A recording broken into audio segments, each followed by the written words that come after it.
माननीय सभापति श्रीयुक्त नवीन पट्टनायक विजु जनता दल को अधिक क्रियाशील करने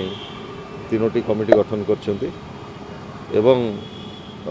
विजु जनता दलर विभिन्न सांगठनिक कार्यक्रम को सठिक भाव रूपायन करने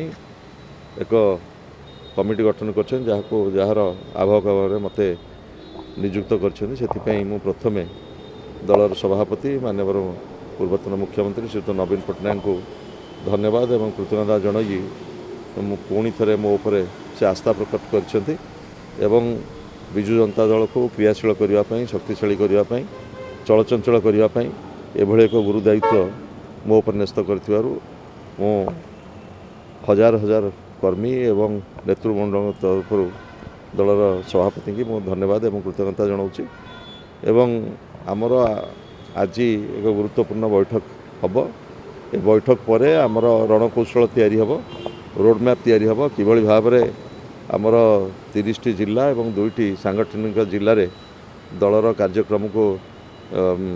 परिव्याप्त करा जिवो एवं संगठन को अधिक